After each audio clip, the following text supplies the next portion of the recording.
श्री स्वामी समर्थ सर्वांना अवधूत चिंतन श्री गुरुदेव दत्त. तर उद्या आहे पुत्रदा एकादशी. तर पुत्रदा एकादशीला काय नियम आहेत, उपवास कधी पकडायचे आहे, उपवास कधी सोडायचा आहे, मुहूर्त कधी आहे, पूजा कशी करावी, कोणत्या मंत्राचा जप करावा आणि कथा कोणती वाचावी, हे मी सगळं सांगणार आहे तुम्हाला आजच्या व्हिडिओमध्ये.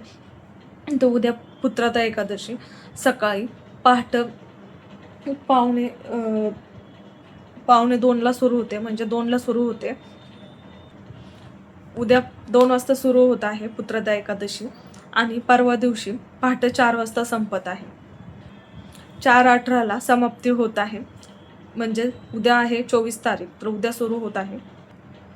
23 तारखेला सुरू होत आहे पुत्रदा एकादशी पहाटे 2 वाजता आणि 24 तारखेला म्हणजे सोमवारी पहाटे 4:18 समाप्ती होत आहे. तर त्याचा संकल्प कसा आहे, त्याचे नियम काय आहेत, हे मी तुम्हाला सर्व सांगणार आहे आजच्या व्हिडिओमध्ये, जे की तुम्ही करू शकता. ज्यांना पुत्रप्राप्तीसाठी करायचा आहे हा उपाय नक्की करा. असं नाही की मुलगा किंवा मुलगीसाठी, तुम्हाला कोणतंही पुत्रप्राप्ती होण्यासाठी हा मी उपाय सांगणार आहे, तो नक्की करा. आणि उद्याचा मुहूर्तही छान आहे, पुत्रदा एकादशी आहे. तर ह्याची कथाही तशीच आहे पुत्रदा एकादशीची, तीही मी तुम्हाला सांगणार आहे. तीही तुम्हाला पठण करायची आहे. तुम्ही यूट्यूबलाही लावून देऊ शकता किंवा गुगलला वगैरे सर्च केलं तरी चालेल. तिथून तुम्ही पठण करू शकता किंवा कोणत्याही धार्मिक दुकानामध्ये गेल्या तिथं जाऊन तुम्ही पुत्रदा एकादशीचा ग्रंथ तोही घेऊ शकता. दिंडोरी प्रणीतचा तो तुम्हाला सहजपणे उपलब्ध होईल, तुम्हाला मिळून जाईल. तर पुत्रदा एकादशीचा आपल्याला सगळ्यात पहिलं आपल्याला सकाळी उठून आंघोळ करायची आहे. त्या दिवशी पूर्णपणे तुम्हाला ब्रह्मचर्य पाळायचे आहे. रविवार आणि सोमवार जरी तुम्ही पुत्रप्राप्तीसाठी करत असाल तरीही तुम्हाला त्या 2 दिवसासाठी तुम्हाला ब्रह्मचर्य पाळायचे आहे. तुम्ही सकाळी उठायचं आहे, स्वच्छपणे आंघोळ करायची आहे. घरातले जे काही तुमची फरशी असेल, जाळ्या असतील किंवा घरामध्ये काही घाण असेल ती पूर्ण तुम्हाला साफ करायची आहे. त्याच्यानंतर तुम्हाला देवाची आंघोळ घालायची आहे देवाला.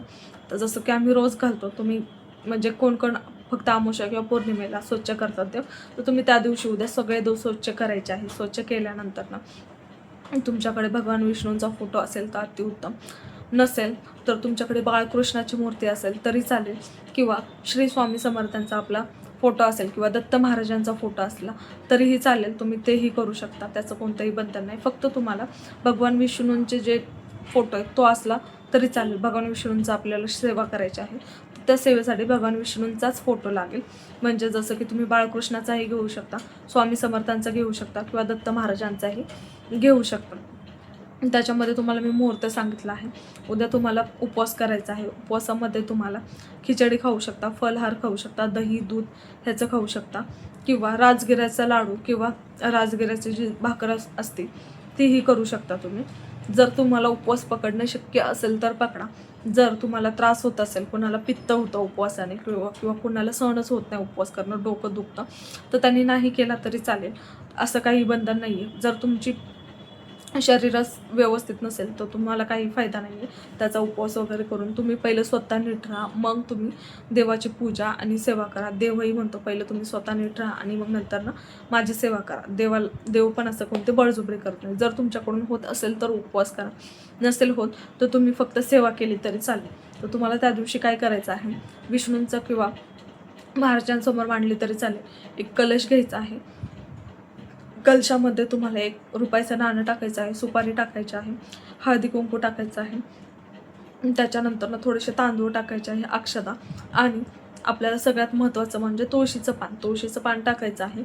नंतर तुम्ही नारळ ठेवू शकता कलश. त्याच्यानंतर आंब्याची पानं किंवा विड्याची पानं ठेवू शकता. खाली तुम्ही गहू किंवा तांदूळ अंथरून त्याच्यावरती तुम्ही हा कलश मांडू शकता. तुम्ही स्वास्तिक काढू शकता कलशावरती, किंवा त्या कलशावरती तुम्ही हळदी कुंकाचे पट्टे ओढू शकता. खालून वरच्या साईडला ओढायचे आहे, वरून खाली नाही, खालून वरच्या साईडला ओढायचे आहे. त्याच्यानंतर 5 हळदी कुंकाचे वरती तांब्याच्या तोंडाला तुम्हाला टिपके लावायचे आहे आणि तुम्हाला कलश अशा पद्धतीने स्थापन करायचं आहे.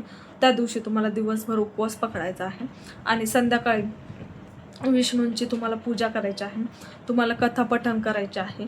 जर जमलंच तर उपवास करा, नाही जमलं तर तुम्ही उपवास नाही केला तरी चालेल, फक्त तुम्ही कथा पठण केली तरी चालेल. फक्त तुम्हाला त्या 2 दिवसासाठी ब्रह्मचर्य पाळायचे आहे. त्या 2 दिवसामध्ये म्हणजे रविवार आणि सोमवारी तुम्हाला दुसऱ्या दिवशी उपवास सोडायचा आहे. तर तुम्ही अशा पद्धतीने पूजाचं पूजा मांडू शकता. त्याच्यानंतर तुम्हाला आता कथा सांगते. तर कथा काय आहे, एक राजा होता. तर राजा खूप म्हणजे खूप आता हे दयाळू होता.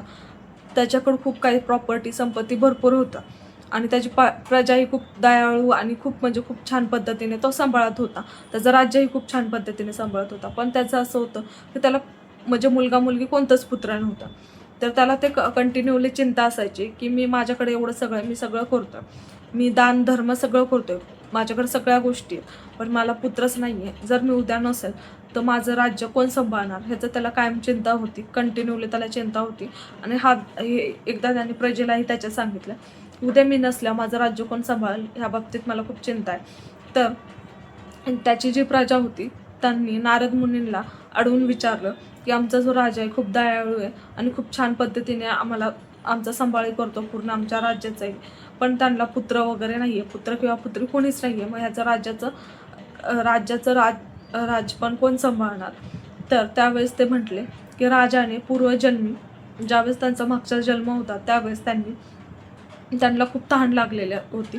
त्यावेळेस ते फिरत होते रानवनामध्ये. त्यांना तिथं पाणी दिसलं. ते पाणी त्यांनी स्वतः पिलं आणि एक गाय होती, त्या गाईलाही तहान लागलेली होती. तर त्या गाईला त्यांनी पाणी दिलं नाही आणि स्वतःच सगळं ग्रहण केलं. त्यामुळे त्यांना त्या गाईचा दोष लागलेला आहे. म्हणजे बघा की प्राणीमात्रांवरतीही तुम्ही दया करा हे प्रत्येक वेळेस सांगितलं जातं आणि तुम्ही त्यांचाही आत्मा जाणा हेही सांगितलं जातं. त्या प्राण्याची तळतळ त्यांना लागली आणि त्याच्यामुळे त्यांना पुत्रप्राप्ती झाली नाही आहे. म्हणून मग त्यांनी असं सांगितलं गेलं नारद मुनींनी. मग आता त्यांनी हे सांगितलं की आता ह्याच्यावरती उपाय काय करायचं, माझ्याकडून चूक झाली आहे, मला हे माहिती नाही, आता जे काही झालं असेल मला माफ करा, पण मला माझं राज्य सांभाळण्यासाठी कोणतरी हवं आहे. त्यावेळेस नारद मुनींनी सांगितलं की तुम्ही एक सेवा करा आणि एक उपायही करा. तुम्ही पुत्रदा एकादशी म्हणजे श्रावण महिन्यामध्ये जे कोणती एकादशी येते त्याला पुत्रदा एकादशी असं म्हटलं जातं. त्या दिवशी तुम्ही भगवान विष्णूंची सेवा करा. तर सेवा काय करायची आहे, तर तुम्ही भगवान विष्णूंचा फोटो आणायचा आहे, हार फूल नैवेद्य अर्पण करायचं आहे. जसं की तुम्ही खडीसाखरेचा ठेवू शकता किंवा तुम्ही फळाचाही नैवेद्य ठेवू शकता किंवा अजून कोणती मिठाई तुम्ही फळाचं किंवा खडीसाखरेचाही नैवेद्य ठेवू शकता. आणि अशा पद्धतीने देवाला फूल वगैरे अर्पण करून तुम्ही पुत्रदा एकादशीचा जो ग्रंथ आहे पुत्रदा एकादशी तो ग्रंथ तुम्ही पठण करू शकता. या पद्धतीने अशा पद्धतीने राजाने सांगितल्याप्रमाणे नारद मुनींनी सांगितल्याप्रमाणे उपाय आणि सेवा केली आणि त्याच्यानंतरनं राजाने आणि राणीने दोघांनाही केले. त्याच्यानंतरनं त्यांना पुत्रप्राप्ती झाली. जसं की आता तुम्ही उद्या पुत्रप्राप्ती एकादशी आहे तर तुम्ही आणि तुमची पत्नी दोघांनाही किंवा नवरा बायकोने दोघांनाही जर उपवास पकडला किंवा सेवा केली, उपवास नाही होत तर तुम्ही सेवा जरी केली ना दोघांपैकी एकाने किंवा दोघांनी केले तर अतिउत्तम, तर तुम्हाला 100% तुम्हाला पुत्रप्राप्तीचं फळ मिळेल. 100% पुत्रप्राप्तीचं फळ मिळेल. आता तुम्हाला ती सेवा आणि ती पूजा केलेली दिवसभर आणि रात्रीही तिथंच ठेवायची आहे. दुसऱ्या दिवशी तुम्हाला सकाळी म्हणजे सोमवारी जसं की 24 तारखेला आपल्याला पूजा उचलायची आहे. पूजेची मांडणी केली आहे तिथे तुम्ही खडीसाखर किंवा फळाचा किंवा कोणत्याही शिरेचा प्रसाद ठेवून तुम्ही किंवा कोणतेही तुम्ही जे काही मिठाई आणली असेल त्याचं नैवेद्य ठेवून तुम्ही ती पूजा उचलायची आहे. तुम्ही पहिला उपवास सोडायचा आहे आणि नंतरनं ती पूजा उचलायची आहे. तो उपवास तुम्हाला कधी सोडायचा आहे, तो उपवासाची जी वेळ आहे दुसऱ्या दिवशी 24 ऑगस्टला तर 1:45 ते 4:15 पर्यंत तुम्ही उपवास सोडू शकता. ह्या टायमिंगमध्ये तुम्ही देवाला नैवेद्य दाखवून स्वतःही उपवास सोडून नंतरनं तुम्ही ही पूजा उचलू शकता. या पद्धतीने उचलू शकता. जर पुत्रप्राप्ती झाली तर तुम्हाला का होऊ शकत नाही. 100% तुम्ही हा उपाय करा, तुम्हाला नक्कीच खूप छान रिझल्ट मिळेल आणि तुम्ही अशीच भगवान विष्णूंची सेवा करा, तुम्हाला खूप छान रिझल्ट मिळेल. तुम्हाला जो मंत्र बोलायचा आहे तो बोलायचा आहे ओम नमो भगवते वासुदेवाय नमः. तो तुम्हाला 108 वेळा मंत्र जप करायचा आहे. ओम नमो भगवते वासुदेवाय नमः, ओम नमो भगवते वासुदेवाय नमः, ओम नमो भगवते वासुदेवाय नमः असे तुम्हाला 108 वेळा बोलायचं आहे. किंवा जपमाळ असेल तर जपमाळवरती करायचं आहे किंवा कुणाला येत नसेल तर तुम्ही यूट्यूबलाही लावून देऊ शकता. फक्त तुम्हाला शांतपणे देवासमोर हात जोडून बसायचं आहे.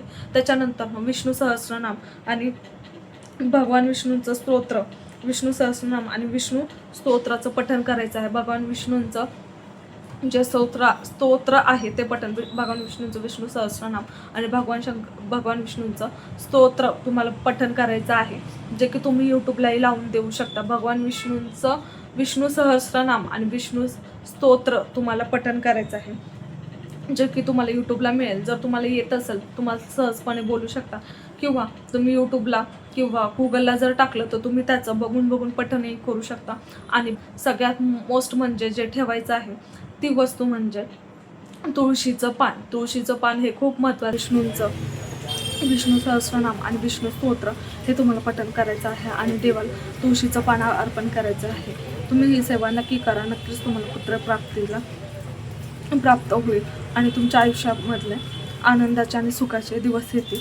तुम्ही नक्की ही सेवा करा. आणि दुसऱ्या दिवशी तुम्हाला ही जो उपवास आहे तो तुम्हाला 2:45 ते 4:15 सोडायचा आहे. उपवास सोडल्यानंतर ती पूजा उचलायची आहे. श्री स्वामी समर्थ अवधूत चिंतन श्री